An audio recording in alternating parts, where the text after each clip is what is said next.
تعبنا ايام في الحضانه، اول يوم حضانه مروحين البيت لوحدنا.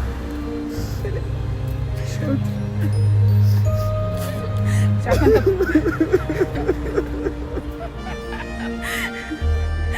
فيلم متأثر قوي.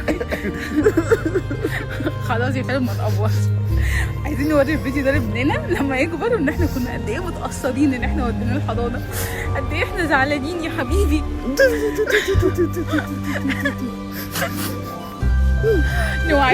نوعدك ان دي البداية، وهتفضل بعد كده حضانة ومدرسة وجامعة، وهنتأثر كل مرة تروح فيها. حبيبي خلاص اهدى. هنروح نجيبه كمان ساعة، عايزين نشوف رد فعله بقى هيبقى ايه. يا رب. خلاص يا بنت بص بقى.